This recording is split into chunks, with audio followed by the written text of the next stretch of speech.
అంబేద్కర్ స్మృతి వనం దగ్గర దుండగులు చేసిన అరాచకాలని విజయవాడలో అంబేద్కర్ స్మృతి వనం దగ్గర దుండగులు చేసిన అరాచకాలని బిఆర్ అంబేద్కర్ వెంటనే శిక్షించాలి, వెంటనే వెంటనే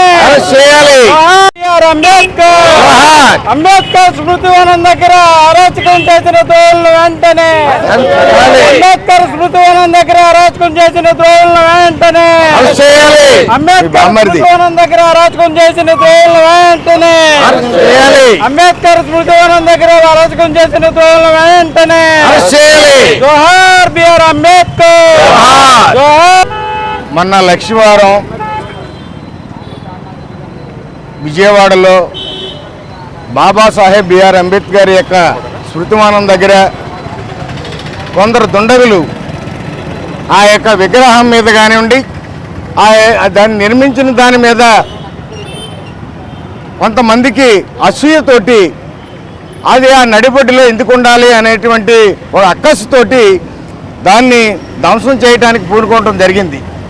ఈవేళ మేము ఒకటే మనం చేస్తున్నాం, అంబేద్కర్ అంటే ఒక నిమ్న జాతీయులకి దళితులకే కాదు, యావత్ భారతదేశంలో ఉన్నటువంటి 140 కోట్ల మంది భారతీయులకి నాయకుడు. ఈవేళ అంబేద్కర్ ఈవేళ ఈ భారత రత్న ఇచ్చిన దాంట్లో అత్యంత గొప్ప వ్యక్తి ఎవరైనా ఉన్నారంటే బాబాసాహెబ్ బిఆర్ అంబేద్కర్.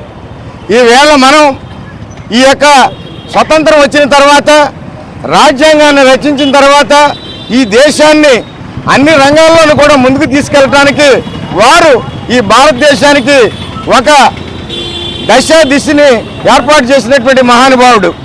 అటువంటి మహానుభావుడి యొక్క విగ్రహాన్ని మాజీ ముఖ్యమంత్రి వైఎస్ఆర్ పార్టీ 2019 నుంచి 2024 వరకు కూడా పరిపాలన ఇచ్చినటువంటి ఆనాటి మాజీ ముఖ్యమంత్రి జగన్మోహన్ రెడ్డి గారు ఈ యొక్క భారతీయుల యొక్క ఆశాదీపమైనటువంటి బాబాసాహెబ్ బిఆర్ అంబేద్కర్ యొక్క విగ్రహాన్ని ఏర్పాటు చేయాలని 400 కోట్ల రూపాయలతోటి ఎంతో సుందరంగా ప్రపంచం మెచ్చే విధంగా ఆ యొక్క విగ్రహాన్ని వారే శంకుస్థాపన చేసి వారి టైంలోనే దాన్ని ఓపెన్ చేయటం ఎంతో ఆనందించే విషయం. ఈవేళ ఆ విగ్రహం పెడితే ఆ యొక్క విజయవాడే కాకుండా ఆంధ్రప్రదేశ్కే నడిబొడ్డైనటువంటి కృష్ణా జిల్లా విజయవాడలో ఏర్పాటు చేయడం జరిగింది. ఆ యొక్క అంబేద్కర్ యొక్క ఆ బొమ్మను పెట్టడానికి చాలా కారణాలు ఉన్నాయి.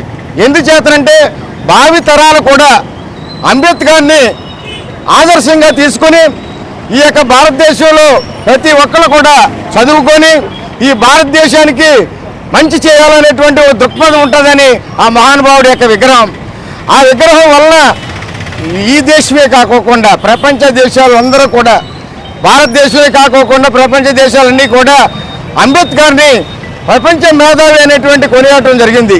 అంత ఘనకీర్తి తెచ్చినటువంటి మహానుభావుడి యొక్క విగ్రహాన్ని ధ్వంసం చేయాలనేటువంటి దుర్బుద్ధి ఈ యొక్క తెలుగుదేశం గవర్నమెంట్, ఉమ్మడి గవర్నమెంట్ వచ్చిన తర్వాత ఏ యొక్క పేదల గురించి కానివ్వండి చాలా అకృత్యాలు చేస్తూ ఉన్నారు.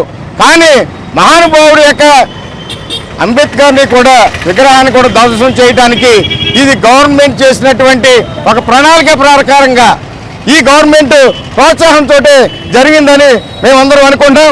మీకు చిత్తశుద్ధి ఉంటుంటే ఈవేళ ముఖ్యమంత్రి కానివ్వండి, హోంమంత్రి కానివ్వండి, పవన్ కళ్యాణ్ కానివ్వండి దీని మీద స్పందించటం లేదు.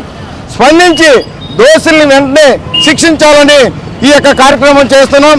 ఇదే కాకుండా ఈ దోషుల్ని పట్టుకుని గవర్నమెంట్ నిష్పక్షపాతంగా వాళ్ళు శిక్షించిన రోజున మన మీ యొక్క చిత్తశుద్ధిని నిరూపించుకుంటారు. లేని పక్షంలో దీనికి మీరే బాధ్యత వహించాలని, ఈ గవర్నమెంటే బాధ్యత వహించాలని మేము డిమాండ్ చేస్తున్నాం. భారత రాజ్యాంగ నిర్మాత డాక్టర్ బిఆర్ అంబేద్కర్ యొక్క కార్యక్రమానికి వేళ ఇక్కడ రావడం జరిగింది. మొన్న విజయవాడలో ఆయన యొక్క విగ్రహం దగ్గర కొంతమంది దుండగులు ఇప్పుడు ఉన్నటువంటి పాలపక్ష నాయకులు అందరూ కలిసి ఏదో తీసుకురావాలనే ఉద్దేశంతో ఒక అరాచకమైన పాలన సాగిస్తున్నారు. బిఆర్ అంబేద్కర్ అందరికీ కావలసినట్టు వ్యక్తి, అందరి వ్యక్తి అయినా ఎవరైతే ఈ అరాచక శక్తులను ప్రోత్సహిస్తున్నారో వాళ్ళందరినీ నిర్భయంగా ఒక ఎంక్వైరీ చేసి పట్టుకుని శిక్షించిన రోజునే మీరు ఆ జాతి పట్ల మీకు గౌరవం ఉందని చెప్పేసి చెప్పాల్సిన బాధ్యత ఉంది. ఏదేమైనా ఈ రకమైన అరాచక పాలనకు స్వచ్ఛ పలకపోతే భవిష్యత్తులో ఏదైతే మీరు చేయాలనుకున్నారో ఆ శక్తులే మిమ్మల్ని ముట్టడిస్తాయి, మిమ్మల్ని అధాపాతాలను తొక్కుతాయి.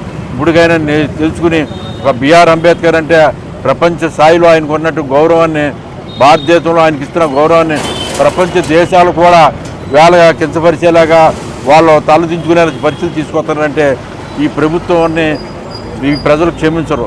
వారికి ఇప్పటికైనా మార్చుకుని తగిన న్యాయం చేసి ముందుకెళ్ళవలసిందిగా ఈ రాష్ట్ర ప్రభుత్వాన్ని కోరుకుంటూ సెలవు.